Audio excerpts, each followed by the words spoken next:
Olá pessoal, tudo bem? Mais uma aula de comandos elétricos do professor Ulisses. Hoje a gente vai falar um pouquinho sobre os dispositivos de proteção, no caso os disjuntores, tá? Mais especificamente aqui os disjuntores de baixa tensão com foco em comandos elétricos, tá? Segundo a norma, pessoal, 5410, o disjuntor deve assegurar as seguintes funções, tá? A proteção contra sobrecarga, a proteção contra curto-circuito, comando, né? Ele serve também para ligar e desligar, seccionamento, né? Então, quando você fazer uma manutenção, você consegue desligar o circuito daquele ponto em diante. Proteção contra contatos indiretos, né? Então, ele confere lá uma garantia de que você não vai tomar choque encostando nele, né? E uma proteção contra quedas e faltas de tensão, tá? Quando a gente fala nos disjuntores, os disjuntores mais tradicionais para uso geral, eles são equipados com disparadores térmicos que atuam na corrente sobre correntes moderadas, né, estilo sobrecarga, e disparadores magnéticos para sobre correntes elevadas, né, que são as chamadas aí, os chamados curtos-circuitos. Daí o nome, né, pela presença do disparador térmico e do disparador magnético, é por isso que o disjuntor é também chamado de DTM, ou disjuntor termomagnético, porque ele tem uma proteção térmica e uma proteção magnética. Okay? Aqui a parte construtiva do disjuntor, a gente vai falar primeiro da característica de proteção contra sobrecarga, né, que é a questão térmica do disjuntor. Então, aqui você vê ao lado um esquema de um disjuntor, né, que é um da Melangerham, tá, aberto, né, mostrando a estrutura interna dele. Tá? Então, a gente vai falar um pouquinho sobre a parte de sobrecarga. Tá? Então, nós temos aqui ó, o item 3, o atuador disparador térmico bimetálico. Então, você pode ver que essa lâmina aqui ó, é aquela nossa lâmina bimetálica, que quando a corrente que entra pelo disjuntor, né, ela entra por esse polo, ela passa o bimetálico do motor, certo? Passa pelo contato normalmente móvel do disjuntor, contato fixo, passa depois pela bobina magnética, e depois vai para o circuito. Tá? Então, esse item aqui, que é o item 3, é o nosso disparador térmico, ou bimetálico, como a gente já conhece. Né? A gente já viu lá na aula sobre relé de sobrecarga. É o mesmo funcionamento, pessoal. Um bimetálico com dois materiais de coeficiente de dilatação diferente, que quando aquecido ele dilata e entorta, né, porque são dois materiais com coeficiente diferente, e aí faz o acionamento, né, do dispositivo. Nesse caso aqui, do disjuntor. Tá? Então, aqui não tem necessidade nem de ficar repetindo isso, porque a gente já viu lá atrás. Tá? Aqui eu tenho uma simulação, pessoal, para vocês conseguirem enxergar esse funcionamento. Tá? Vou mostrar para vocês aqui. Tá? É uma simulação de funcionamento. Tá? Então, o disjuntor está armando. Então, você tem aqui o contato fixo e o contato móvel do disjuntor. A corrente aqui passa pela bobina magnética, né? Vocês podem verificar. Depois, ela passa pelo bimetálico e vai em direção ao circuito. A gente vai falar nesse momento um pouquinho mais especificamente sobre o nosso disparador térmico, tá, gente? Então a gente vai olhar essa lâmina bimetálica aqui, ó. Como que ela se comporta? Quando a corrente do seu circuito está normal, o aquecimento provocado nesse bimetálico, ele não provoca um acionamento do disjuntor. Por quê? Porque está dentro da faixa normal de funcionamento. Exemplo, seu motor é um motor de 10 amperes e a faixa de ajuste do relé de sobrecarga ali está em 10 amperes, então ele não vai dilatar excessivamente. Então o que acontece? Quando essa corrente começa a subir, e aqui a gente vai fazer a simulação, ó, você percebe o quê? Você percebe que esse dispositivo ele começa a fazer, ó, preste atenção aqui nessa lâmina azul, essa lâmina azul aqui embaixo, ó, ela começa a envergar. Então, conforme vai aumentando a corrente, ó, vai aumentando a corrente, que acontece até o ponto de que ela aciona o dispositivo do disjuntor que provoca a abertura dos contatos, ok? Então, essa é a representação. Vamos aqui novamente, de maneira até um pouco mais rápida lá. Uma coisa que eu chamo a atenção de vocês. Percebam que o arco voltaico que se forma aqui no disjuntor, ele é bem pequeno. Por quê? exatamente porque a corrente de sobrecarga é uma corrente, ela é uma corrente baixa, né? Então, na hora que ele faz a abertura, forma-se um pequeno arco voltaico, que não chega a prejudicar o dispositivo, tá? Você pode perceber que existe aqui a presença de uma câmara de extinção de arco voltaico. Como o próprio nome já diz, serve para atenuar esse arco voltaico que se forma aqui dentro do disjuntor. Ok? Muito bem. Vamos voltar lá para a nossa apresentação. Aí, pessoal, nós já falamos sobre o disparador térmico, agora a gente vai falar um pouquinho sobre o disparador magnético. Então, a gente vai proteger contra curto-circuito o nosso equipamento, o nosso circuito, né? Então, aí eu vou lembrar vocês da seguinte situação. Lá no nosso equipamento, no nosso circuito elétrico, quando a gente tinha a abertura do disjuntor, a abertura do fusível, o que acontecia? Então, você estava funcionando, né? Deixa eu aqui fazer o acionamento do dispositivo, ele está lá funcionando, e de repente acontece um curto-circuito. O fusível abre, ele queima, e a partir desse momento você precisa fazer o quê? Você precisa substituir o fusível queimado, né? Por isso que você diz que o fusível queimou. No caso do disjuntor, a gente não diz que o disjuntor queimou. Na verdade, o disjuntor ele desarmou. E aí está a diferença de tecnologia utilizada do fusível para o disjuntor. Para fazer esse efeito, né, de detectar um curto-circuito, no disjuntor se usa o princípio do eletromagnetismo, né, que é uma bobina. Então, a corrente, quando ela passa por disjuntor, ela passa por uma bobina, todo mundo sabe que é uma bobina, né, só reforçando, é fio, um conjunto de espiras, né, de fio enrolado, que tem o quê? Tem um êmbolo lá dentro que provoca o acionamento do disjuntor quando ele detectar um curto-circuito. Né? Então, ó, o eletroímã atrai uma peça articulada, a armadura, quando a corrente atinge um certo valor. Esse deslocamento da armadura provoca, através de acoplamentos mecânicos, a abertura dos contatos principais do disjuntor. Tá? Então, a bobina magnética funciona por meio de eletromagnetismo. Eu tenho aqui também uma apresentação para mostrar para vocês, que vai ficar fácil vocês visualizarem isso. Então, agora a gente vai prestar atenção nesse elemento aqui, ó, bobina magnética. Então, preste atenção que conforme a corrente vai subindo, o que vai acontecendo? Então, aqui está o êmbolo. Ele vai descendo, vai descendo. Por quê? Porque a corrente de curto-circuito está aumentando. A partir do momento que ele provoca a abertura do disjuntor, o disjuntor tem uma mola que faz com que esses contatos se abram. Olha a diferença do que o arco voltaico provocado na abertura de um curto-circuito. Ele é muito maior. Por isso que, nesse momento, a câmara de extinção de arco voltaico ela faz o seu papel. Ela extingue o arco voltaico que se formou aí nesse dispositivo. Né? Deixa eu voltar aqui só para vocês verem. Né? E vou fazer de uma maneira mais dinâmica para vocês conseguirem enxergar isso. Então vamos lá, curto-circuito, dá o play, presta atenção aqui, ó. O arco voltaico formado na nossa bobina magnética, na abertura dos contatos da bobina magnética, do disjuntor. Ok? Então é isso, pessoal.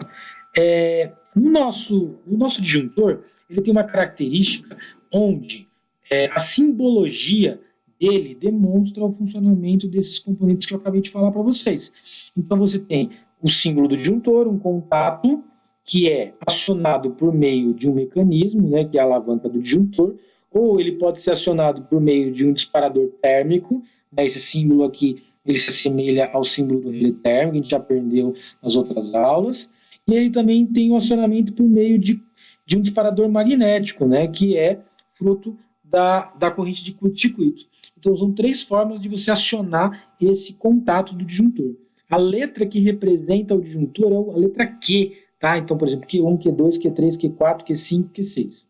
Tá? Vamos voltar lá para o nosso simulador. No nosso simulador, se a gente fosse pensar aqui, ó, vou tirar o meu fusível, ok?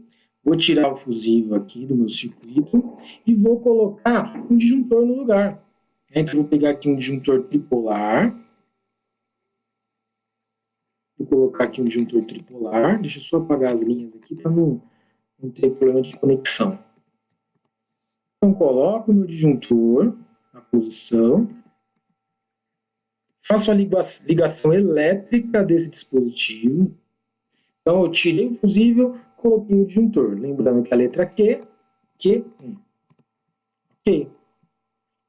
Perfeito? Então, agora, a partir desse momento, se ele identificar um curto-circuito, ele não vai mais queimar, ele vai desarmar. Então, essa é uma das vantagens do disjuntor em relação ao fusível. Eu posso fazer uma simulação aqui, ligo o disjuntor, aciono o meu circuito, eu verifico que ele já está funcionando adequadamente. Ok? Quando acontecer uma sobrecarga no curto-circuito, ele vai abrir o meu circuito aqui. Perfeito? Muito bem. O que mais nós temos? Existe também uma questão da normalização, tá? Existem aí alguns tipos de disjuntores, né, chamados mini disjuntores, disjuntores de uso geral, disjuntor motor, tá? Existe uma categoria chamada disjuntor motor, tá?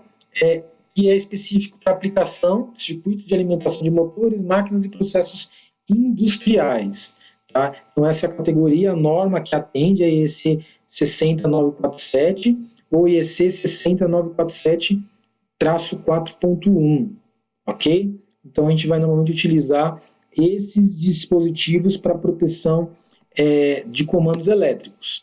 Tá? A gente vai falar um pouquinho aqui sobre a curva característica do disjuntor. Tá? Assim como a gente viu lá nos fusíveis, existe uma curva característica que demonstra o funcionamento do dispositivo. Então, eu quero chamar a atenção de vocês para duas partes. A primeira parte da curva, tá, gente? Ela representa a ação de disparo térmico. E a segunda parte da curva, ela representa a ação do disparo magnético. Isso se torna óbvio quando a gente imagina que uma corrente de sobrecarga ela é sempre menor do que uma corrente de curto-circuito. Uma corrente de sobrecarga ela é menor do que uma corrente de curto-circuito. Por isso que a atuação do dispositivo térmico ela vem primeiro na curva do que a do disparo magnético. Em contrapartida, quando eu analiso o tempo de uma sobrecarga geralmente é maior do que o tempo de um curto-circuito, que geralmente é menor. Então, quando acontece o curto, ele é tão rápido que primeiro ele vai disparar o elemento magnético. Tá? O disparo térmico ele demora muito para acontecer, né? Por isso que ele vai só num segundo momento. Então, eu analiso que por corrente, primeiro vai ser atuado o disparador térmico, por tempo, primeiro vai ser atuado o disparador magnético. É isso que diz nesse gráfico. Tá? Como eu falei para vocês, zona de proteção térmica e zona de proteção magnética que existe nele. Pensando nesse sentido, a norma ela define aí 3 curvas características para os disjuntores, tá? Como de uma maneira geral. Então ela tem lá os disjuntores curva B, curva C e curva D, que eu acredito que vocês já tenham aprendido essas curvas características na aula de instalações elétricas do semestre passado, mas, em todo caso, vamos dar uma repassada. Qual que é a diferença, pessoal? A curva ela é muito semelhante, né? Que eu passei agora há pouco para vocês. A única coisa que muda é a faixa de atuação do disparador magnético. Por quê? Porque esse dispositivo ele tem a curva B, ele vai atuar na faixa de 3 a 5 vezes a corrente nominal. A curva C, ele vai disparar a faixa de 5 a 10 vezes a corrente nominal. E a curva D, ele vai atuar de 10 a 20 vezes a corrente nominal. Ou seja, a gente tem aplicações específicas para cada uma dessas curvas. Tá? Então, normalmente eu vou utilizar o curva B para cargas resistivas, né? Por exemplo, aplicações residenciais. Eu vou aplicar o curva C e o curva D aqui onde normalmente eu vou colocar para motores. Tá? Por quê? Porque ele não vai provocar uma atuação indevida do disparador, né? Achando que é um curto-circuito, achando que é uma sobrecarga. Na verdade, é porque o seu motor está partindo naquele momento. Tá? Uma outra característica importante é com relação à corrente de curto-circuito presumida. Tá? Todo dispositivo de proteção ele tem que ter uma capacidade de interromper uma corrente de curto-circuito e suportar isso. Então, é isso que diz essa expressão aqui, né? A corrente de curto-circuito do dispositivo tem que ser maior do que a corrente de curto-circuito presumido naquele ponto. Vamos pensar o seguinte, vamos imaginar, vou até pegar o exemplo aqui que a gente fez no CAD-SIMU.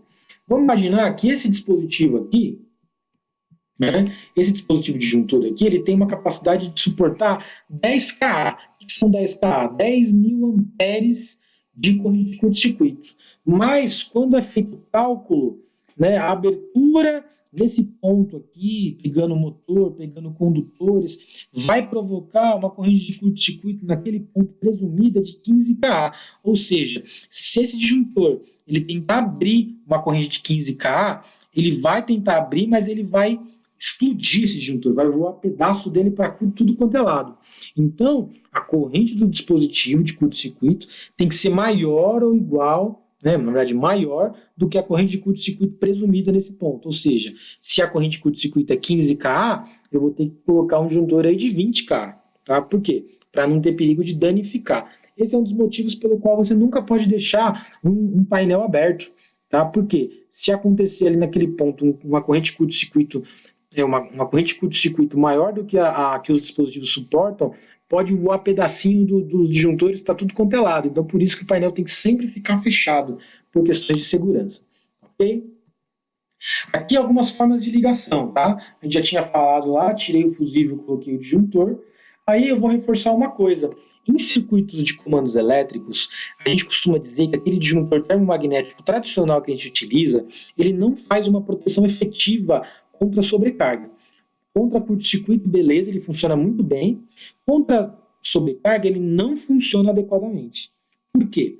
Porque você não pode, no disjuntor termomagnético, fazer a regulagem de corrente, né, do disparo do térmico, tá? Que é uma característica que existe no relé de sobrecarga. Tá? Então, quando você for substituir os fusíveis por um disjuntor termomagnético, você vai precisar colocar junto com ele um relé de sobrecarga. Então, a primeira configuração é fusível mais relé de sobrecarga. A segunda opção é disjuntor termomagnético mais relé de sobrecarga. E a terceira opção é utilizar uma figura chamada disjuntor motor. Qual que é a diferença, pessoal, do disjuntor motor para o disjuntor termomagnético? Aí eu vou chamar a atenção de vocês. Eu coloquei aqui até 3 fabricantes, né? ABB, WEG, Siemens. Então você vê aqui o acionamento do disjuntor para ligar e desligar, né? Os três têm a mesma coisa, um disjuntor tripolar, ou seja, é um acionamento só para as 3 fases. Você vê que tem entrada do circuito, saída, nos 3 a mesma coisa. Uma coisa que eu chamo a atenção de vocês, ele tem regulagem térmica. Então, por isso que quando eu utilizo um disjuntor termomagnético, eu posso excluir do meu circuito, eu não preciso colocar um relé térmico.